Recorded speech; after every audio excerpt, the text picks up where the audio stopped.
He says these walls are funny. Mm-hmm. You know, basically first you kick against them, you hate them, then you get used to them, then you depend on them. Yeah, you can't live without them.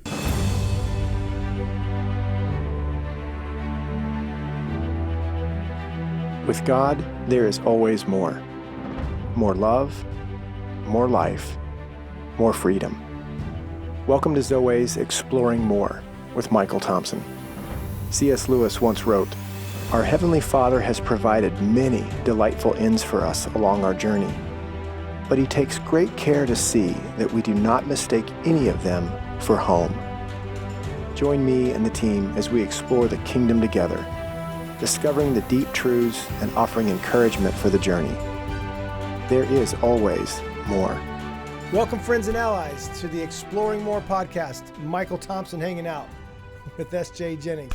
And he's not grumpy, he's not mad. It's just my face. It's just my face.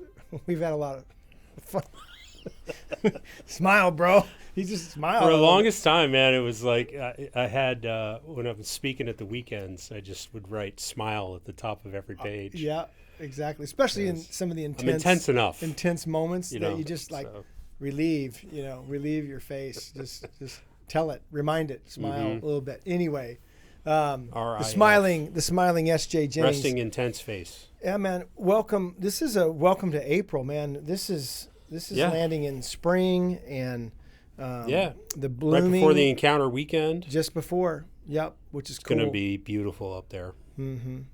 I love a little cold snap up there for our Columbia vests to find their new homes. Yeah, when it's chilly in the evening and the morning, but nice during the day, like 65, 70. Yeah. We've hit it just right that way a couple times. So, SJ and listeners, we're kind of in between a couple of series because we are going to Encounter and dropping into a weekend with 400 men, which we love.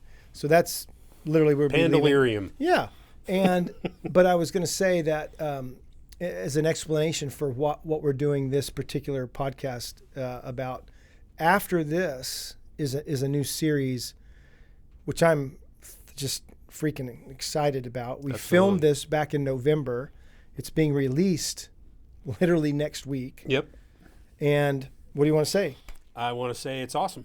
And it's what is it? And it's the Good Man series. The Good Man series. Small group video resource, and it's weekend retreat weekend retreat. You can use it either way. You can go through it individually. You can bring it to your church. It's biblically based, and it's free. Yeah.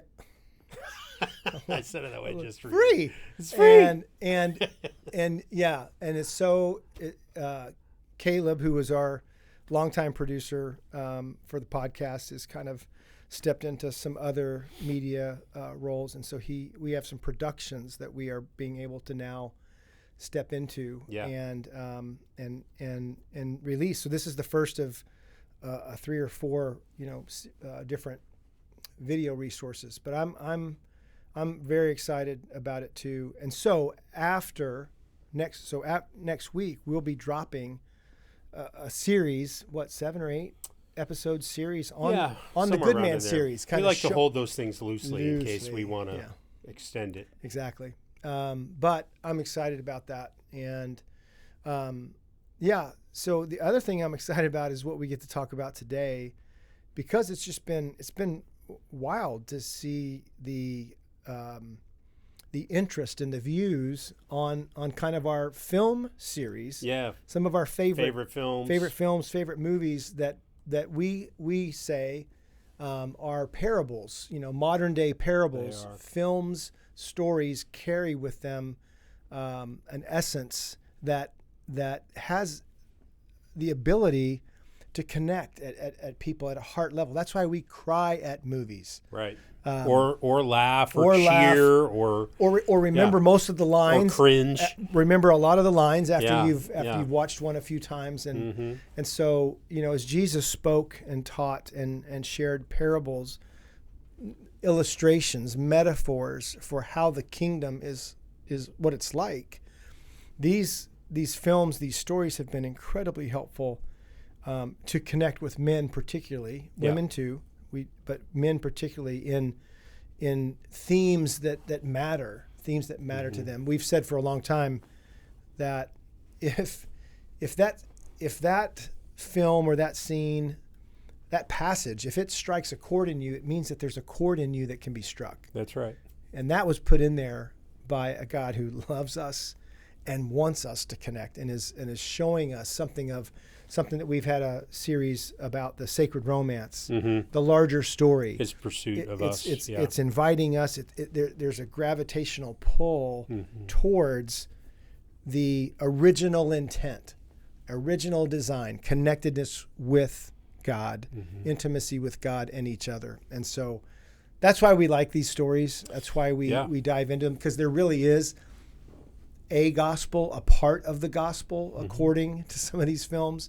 And so the first, the series, what have we done in other episodes? Remind me. The Notebook, Lord of the Rings. Tombstone was the first one we good. did. The Matrix. So, and now, today, Shawshank Redemption. The Shawshank Redemption. Yeah. Super good. And man. So we're going to dive into the gospel according to Shawshank Redemption right after this quick break. We'll be right back on the Exploring More podcast.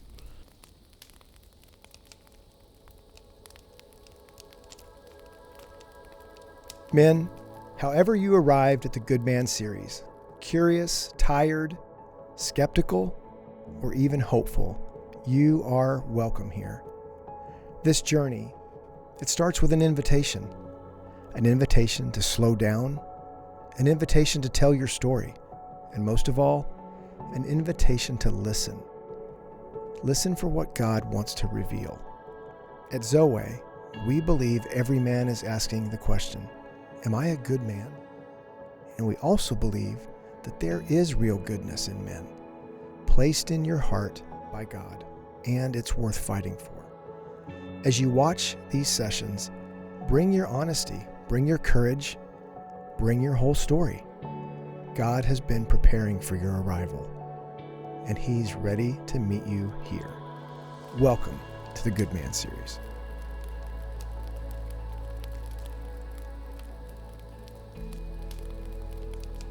How about that? Yeah, man. That's a good trailer. That's the Good Man series. So, a good trailer for a good series.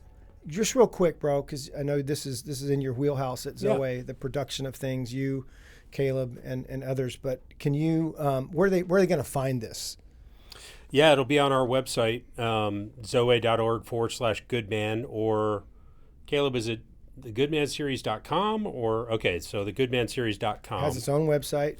You can see all that. So you go there, you just, it's a free resource. Yep. So we just want to find out, we really want to talk to you about using it and be available to you if you have questions and functionality and all that. It's going to be super simple and intuitive on the website. You'll see when you go there. But all you do is you put your name and an email address in, and then you have access to the entirety of it, including the questions, kind of the journal questions, Time Alone with God questions. You can download those. You can also buy a Good Man Series journal, and we're keeping it inexpensive. But Leader's if you wanted, an actual journal to write in, but you can download that stuff too. So we just want to get this stuff out in the hands of people. And a few supplemental things that are really, really significant to help. The series, each episode, 8 episodes, it's about 30 minutes, 25 to 30. And so that's what makes it great. I'm excited about it. I think, Right Now Media is another lane in which, so those of you who... We are working to get that uploaded with them as we speak. Yeah. So those of you who are, that's a church, a Christian, kind of what we've said, a Christian Netflix kind of thing. That's how I always thought about it. It's Netflix for churches. So Right Now Media, you can also find it and access it that way. So anyway, that's the Good Man series. Back to now, the Shawshank Redemption. Andy Dufresne's been framed for the murder of his wife. Tim Robbins is Andy Dufresne. Yep, and he gets sent to life in prison at Shawshank Penitentiary, where they filmed it is an actual place in Maine. Okay. And it is one of the you'll see it in the trailer, and if you watch the film, Like, I cannot even imagine what those guys must have been feeling when they're rolling up on this place that looks like, you know, a castle, a dungeon. Yeah. I mean, it's just, Dark. yeah, it's just a dark place. I think the time period is in the 60s, right? It starts in the 40s, early 40s. 40s, man. Yeah. And it rolls to, I mean, he's in there, I think, about 30 years before, spoiler alert, he breaks out. But it's in the Really? 30? Okay. Yeah, he's in this. It's in the late 60s, I think, when he breaks out. Yeah. I mean, he's been in there a lot. I mean, he's got gray hair. He's goes in there as a young man. Yeah. So anyway, there's another character, Morgan Freeman, who plays Red, who's been in there he's in there for, but he has parole because he's up for parole. But anyway, so you'll see, as you can see in a trailer, there is I want to bring this asterisk to it too.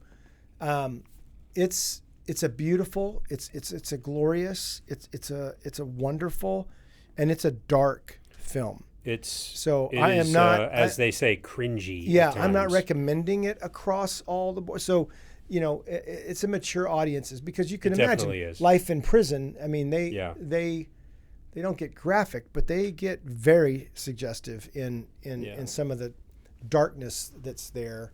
And what these guys are doing to survive, right? And how are the culture within an inmate culture, all of that's in there, which we'll talk more about as it pertains to the gospel and some of the things that have hit our heartstrings. So the trailer has several of these scenes, and I think we're only going to show one more scene later.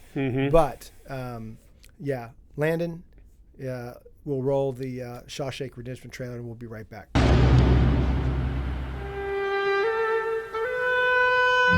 Send you here for life?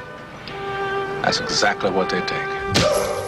I believe in two things: discipline. Help me, Dad! And the Bible. Here you'll receive both. Andy came to Shawshank Prison in 1947. Why'd you do it? I didn't, since you asked.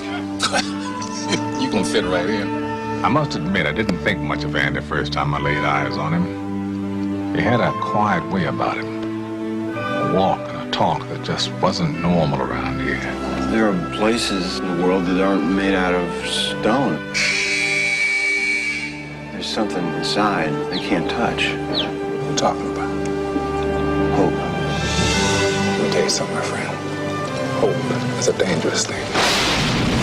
Damn it, Dufresne, you're putting me behind! Hope can drive a man insane.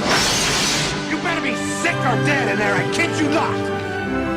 I better get used to that idea. Oh, my holy God. I guess it comes down to a simple choice, really.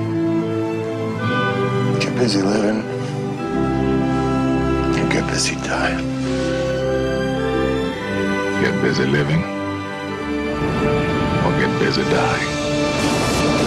That's damn right. Wow. That was intense. Yeah, I love the music. I had my gosh. I had the soundtrack playing for. I still do. It's on some of my albums. It's a good one. It's a good one.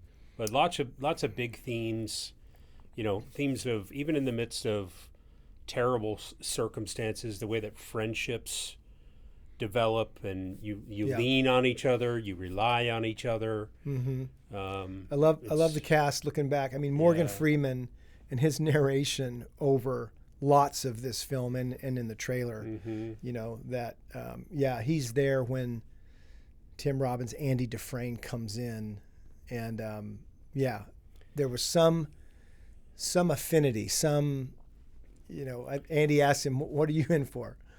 And he remember that scene? He's like, "What do you mean? I'm innocent. I'm innocent. Yeah, we're all innocent. Here. Yeah, and I think he described him. As he looked like a man, you know, who was taking a stroll in a park. In the prison yard. Prison yard. Yeah.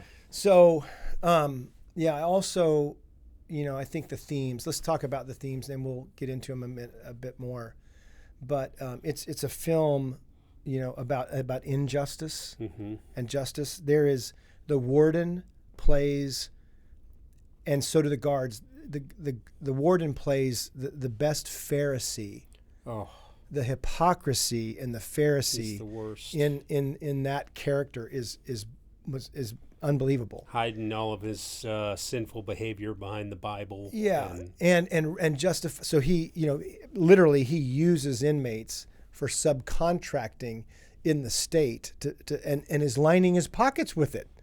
I mean, it's a sinister. It's so interesting. And he has a Bible. Yeah. There's two things you're going to find at Shawshank. Yeah, it's interesting. What The was Bible? it? The Bible, and I think rehabilitation. Yeah, is the other one. But I remember that he had the books that Andy kept as an accountant for him. Yeah. He finds out that Andy's a banker, so he starts having him do his books and cooking the books so that he can hide all the money he's stealing from these contracts. Yeah. And he's using slave labor to do it, prison labor. Yep. But he hides the books in this safe behind a needle point that is, I assume his wife did for him, and it says, "Judgment cometh, and that right soon," from the King James version of the Bible. Yeah, Book of Judges or something. I mean, it's very that character alone. So that's whose rule they're under, right? That's the culture of this prison. It's terrible. And I would say there's goons. There's friendship, but there's also there's it's like some 6th grade playground where there's bullies and there's around every corner. And so you have to kind of find your where you can be accepted or where you can belong. Gosh, it reminds me of middle school and junior high. Oh right? my gosh, man. But there's that reality, and then there's this friendship between. So Red knows his way around. He's a guy who can get things. He's a guy who can get things right. And Andy, he kind of takes him under his wing. Yeah. And he says that I liked him from the beginning. I liked Andy from the beginning, but they have this very Here's a black man and a white man in a time when that wasn't necessarily appreciated, much less promoted. And so there's integration in that way, and then so Red is showing him the ropes for much of the film, and trying to protect him a little bit, and yet he can't protect him from all of it. So there's a word that is really, really interesting in the film that I think is significant for this conversation, and it's a big theme, institutionalized. Yeah. So there's an older man who's probably been in there 30 years before Andy showed up. Yeah. And his name is Brooks. And he's just a sweet old guy. I can't remember. Has a little bird in his pocket. Yeah, I mean, he's that kind of.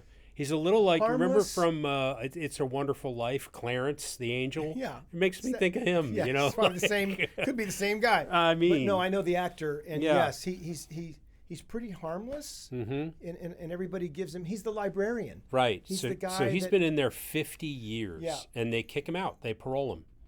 Yeah. And well, that's a great way to say parole. They kick him out.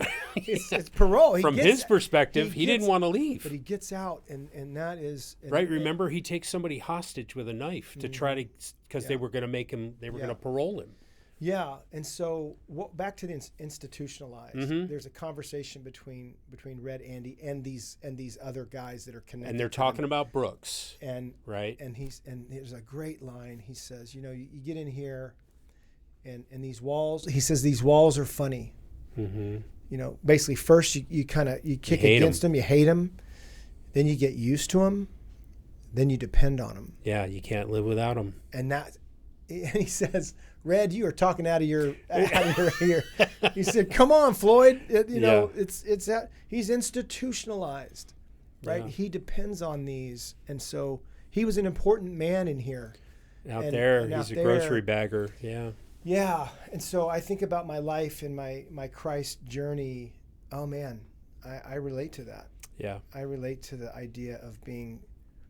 Here's a really harsh word, but groomed, right? Institutionalized, letting, and what I think it means is letting the environment dictate somehow how I'm supposed to act. how I'm supposed to behave. Well, yes, it is, and but also you are reliant upon a system right. that is bigger than you are, that dictates a set of parameters that are initially designed, as in the case of prison, to take you out of life, society. Yeah. And I mean, actually, it's another line he says. They give you life, and that's exactly what they take. Yeah. You know, the word I think too about institutionalized in this regard, I would also add the word confinement. Yep.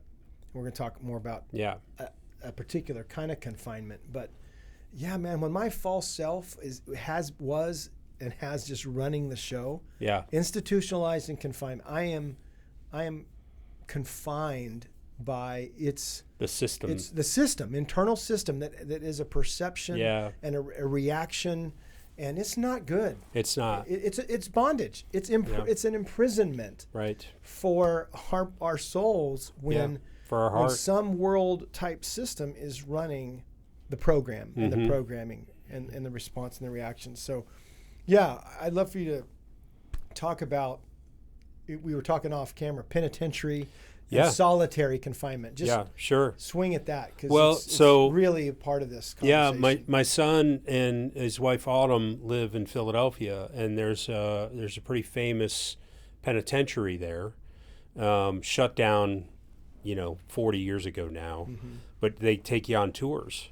And you can go through there. So we went to visit them in Philadelphia, and I'm like, dude, I want to go check out this penitentiary. It sounds cool. It was built in the 1890s or 80s or something like that. Me of Alcatraz, man, it's right about the same. It's about the same. I mean, in October they do a Halloween haunted house thing there. I'm like, there is no way you're getting me to go in there for a haunted house. It's spooky enough, like on a sunny day. Yeah, you're walking in through April, there. Yeah, right? Man, it's creepy.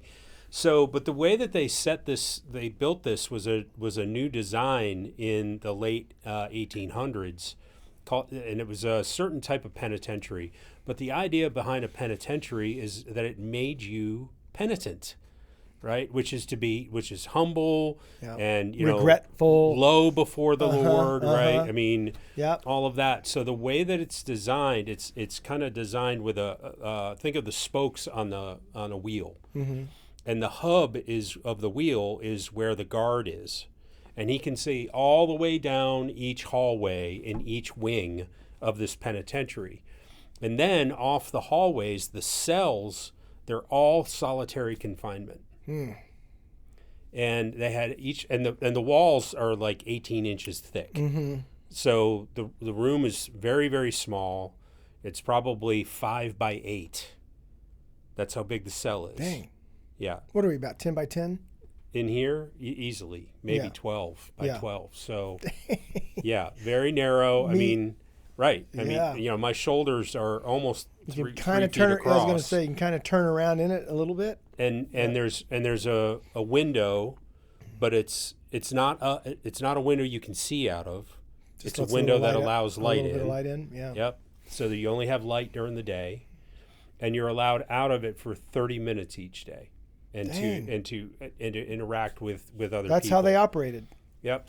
And some of the ones that were the way they designed them were you had an exercise yard, but it was an individual exercise yard that you were allowed out into. So even then, when you're allowed to go outside for 30 minutes, you don't interact with anyone else. And the whole idea behind it was, you've got to think about what you did, just you and God. Interact with no one but him and just you and your thoughts. Penitentiary. And it's your penance, right? In the penitentiary. Well, it drove people insane. Of course. It drove them mad which is why this place has such a reputation of being creepy. And because, there were a lot of guys killed themselves there and found ways to do that. And because it drove them mad to be isolated that way. Yeah. And so in the film, that it's not set up that way. That jail, Shawshank, is not set up that way. But they do have solitary. Yes, and it's literally a pit. Which is a significant part of the story. Yeah. For Andy. And I think that's the when Andy comes out of solitary, and he'd been in there before, but in that particular scene, he's now back at the chow hall and was it worth it? Mm-hmm. Was it worth it? He said, well, yeah, down there they can take a lot of things from us, but they can't take hope. Mm. So somehow even in that space, yeah, he's hanging on to hope, and the hope of one day getting free or getting exonerated, or being in the gospel being forgiven, and set free, and so he says, it's they can take a lot of things from us, but they can't take hope. And Red says, hang on there, pard. Yeah, hope. What are you talking about, Andy? Hope is a dangerous thing, especially in there. Right, and I tie that in right now, SJ, because that's part of what almost has to be forfeited for us to be institutionalized. Mm-hmm. So when your circumstances and your environment dictate, your identity, and that's where Andy was different than these guys. He really was innocent, and yet he's carrying out a sentence and a punishment as if he wasn't, and so hope of somehow, getting out, hope of getting free. And it's interesting that the hope in that particular story is connected to like an opera singer. It's a in there I have these composers, I have this music, I have this poetry, and he doesn't have music and books, literally. He has them in his heart and in his mind. And I think, whoa, it's a powerful idea, which Red is saying it's a dangerous thing. He to that point of not giving up on hope, like so many of the other prisoners had. Yeah.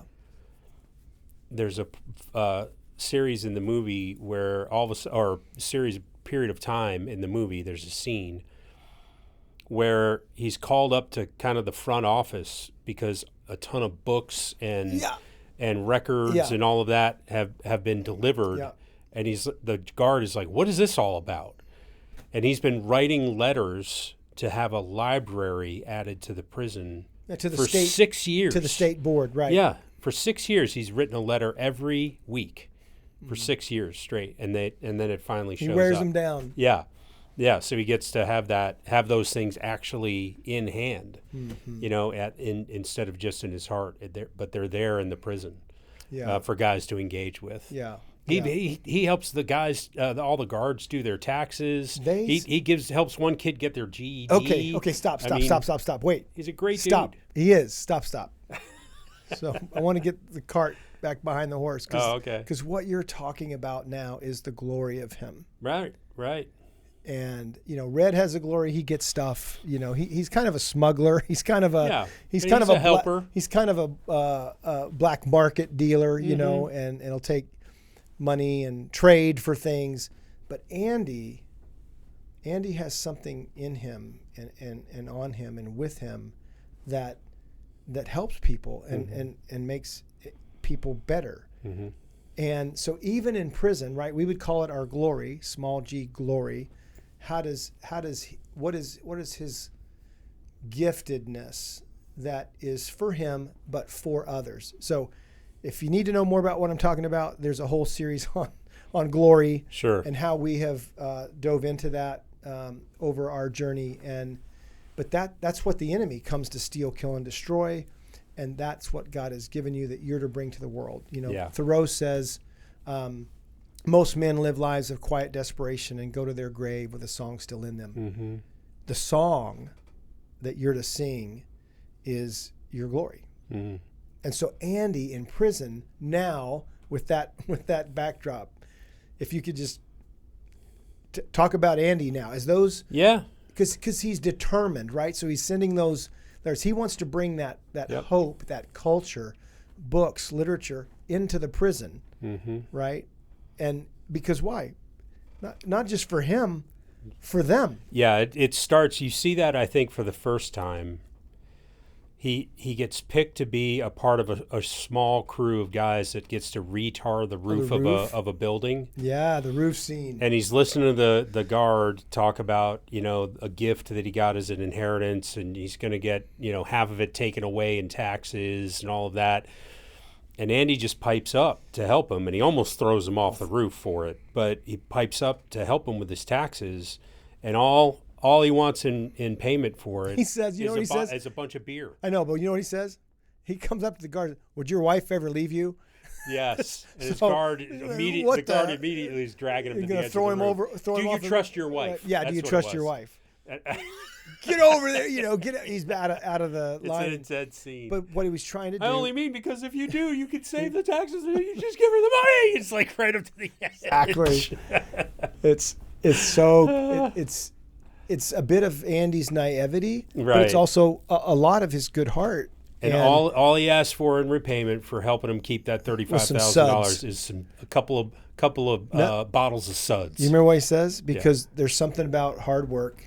Yeah, with your friends, drinking a beer that makes you feel like a man. That makes you feel like a man. Yeah. Come on, man. Yep. I mean, there's some gospel things in that, and those are the scenes we remember, and the scenes that we love to talk about because they're inviting us to see something about our lives and the imprisonment. Right? We're back to just back to mixing stories. I mean, this is the Matrix. Yeah. Right? The world that's been pulled over your eyes. Mm-hmm. To make you a slave. To shield you from the truth. To shield you from the truth. To make you a slave. Right. Right. And Andy, here's the world being now dropped. You're dropped in it, and it's trying to make you a slave. The warden wants to use you, right? So do some of the other men. Right.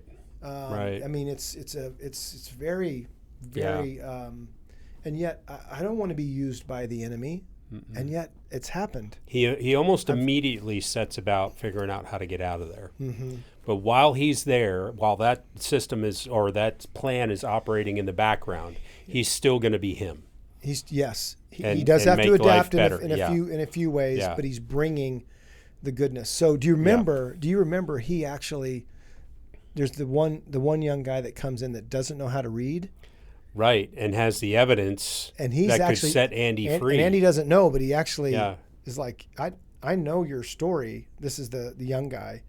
Anyway, it's there's too many details that line up between Andy's story and the story this young guy heard in a different prison from a guy who did it to be a coincidence. Right. And then the warden has the young guy killed. Right. Because he doesn't want to let go of Andy. Yeah. Literally wants to keep Andy because Andy brings the evidence to the warden.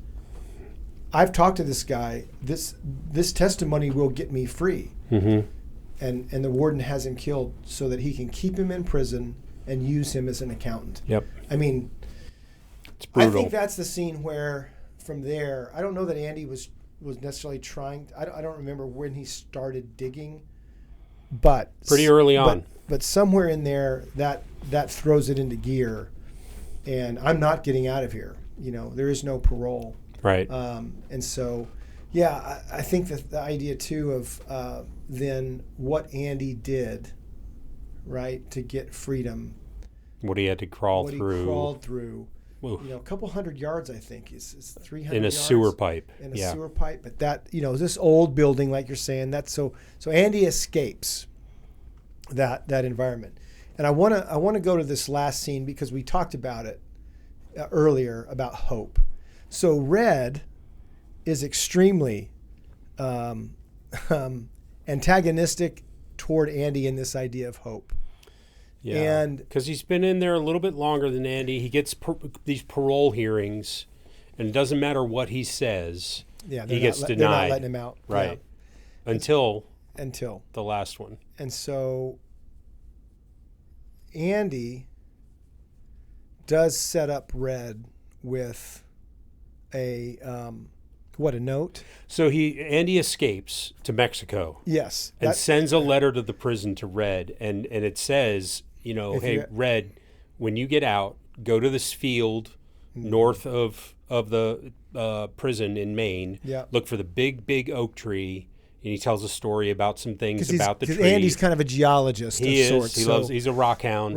Yep. So there's a box that Red goes and he finds, and it has some money and some instructions about where to go. Yeah. So wait. What I love, back to he gets out, he drags this stuff through the crap, literally, and a suit. So he goes into the bank. Remember, you're talking about Andy now.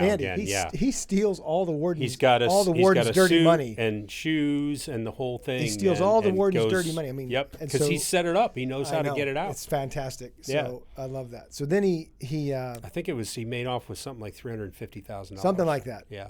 Which in 1961 was a lot of money. So it feels like a comeuppance, right? And justice is and it also sends a letter to the FBI. Yeah. So the warden gets his comeuppance. Yeah. Yeah. I mean, right in the gospel, there, if I'm honest, there's a day I'm looking forward to. Yeah.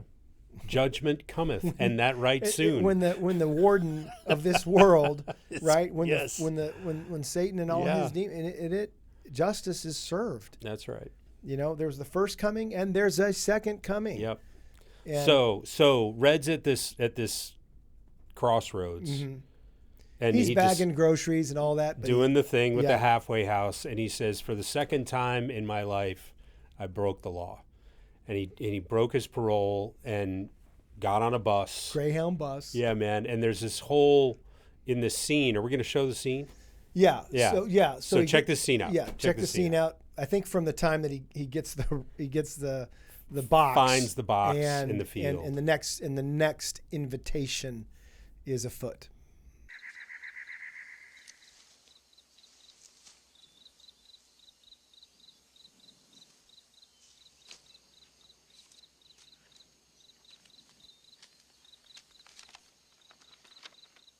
Dear Red, if you're reading this, you've gotten out. And if you've come this far, maybe you're willing to come a little further. You remember the name of the town, don't you? Say what you know. I could use a good man to help me get my project on wheels. I'll keep an eye out for you, and the chessboard ready. Remember, Red, hope is a good thing, maybe the best of things, and no good thing ever dies. I will be hoping that this letter finds you, and finds you well.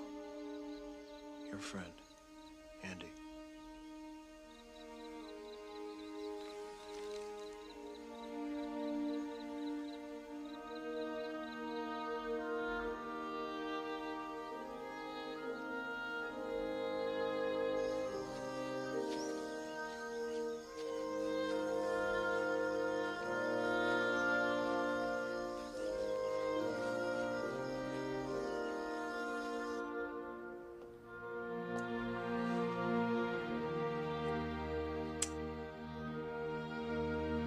Get busy living or get busy dying. That's goddamn right.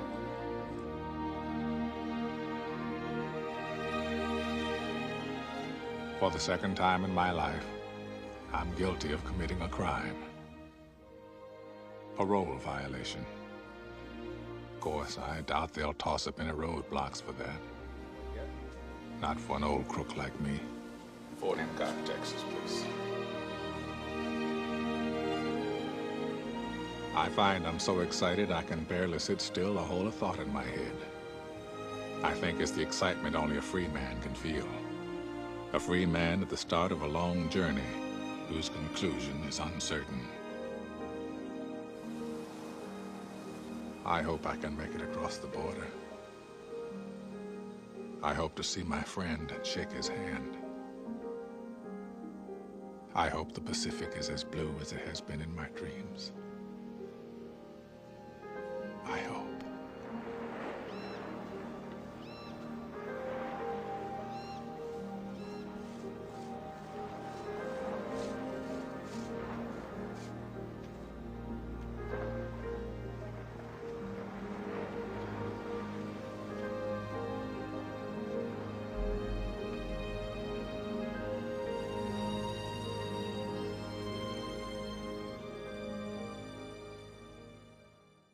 Oh man, I can hear the music in my head, right? The just that when he's given that little soliloquy.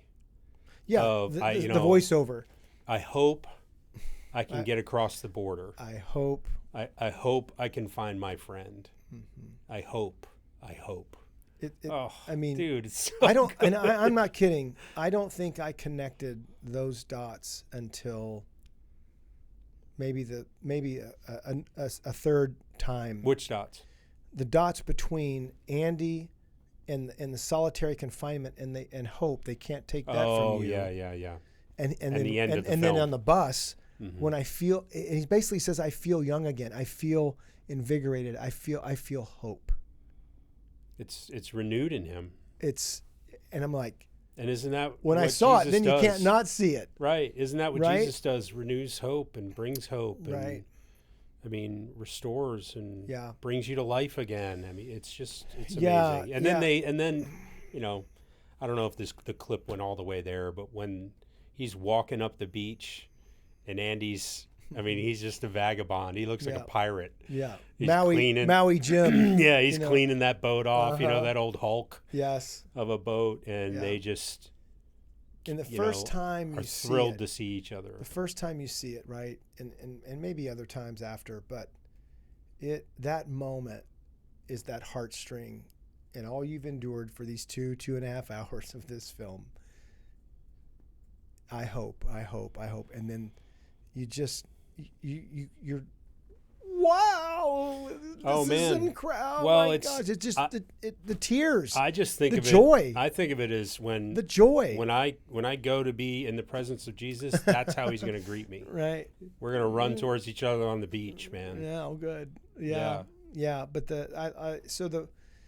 my friend, it's a story about friendship. It's a story about coming for one another in different parts of the story. And I just, for me, it speaks to parts and pieces of my relationship with Jesus.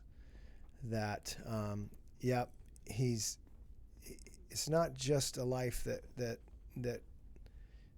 we're supposed to endure until he comes back, but really the reality of having that kind of joy, and that there's beautiful things even in this fallen world. But I don't want to live incarcerated.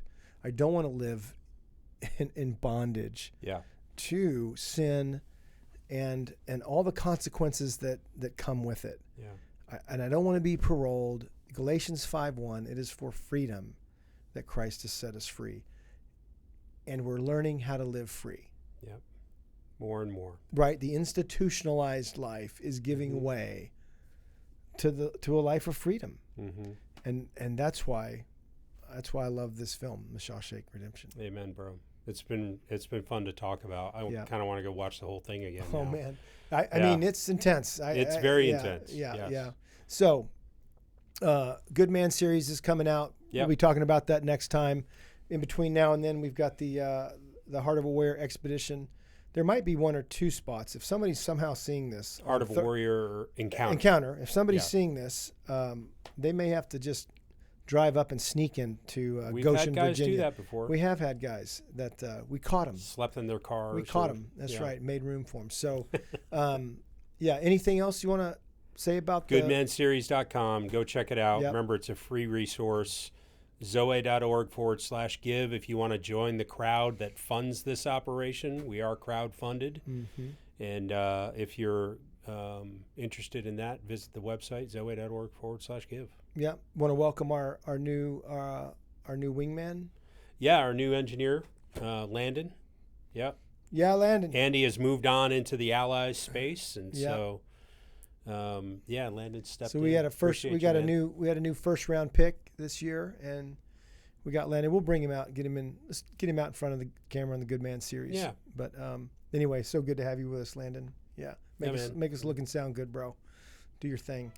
So anyway, thank you. Not hard. No, not hard. That's what you were supposed to say. That's right. Hey, thank you for being with us on the Exploring More podcast. We'll see you next time. We hope you have enjoyed this episode of Exploring More. The landing page for this podcast is zoe.org/podcast. That's ZOWEH.org/podcast, where you can find the show notes and various platforms to which we broadcast. You can also find us and the Life of More by visiting Zoe on YouVersion Bible app, Right Now Media, our Facebook page, and Zoe on Instagram and Twitter. Remember, with God there is always more, and you were made for more.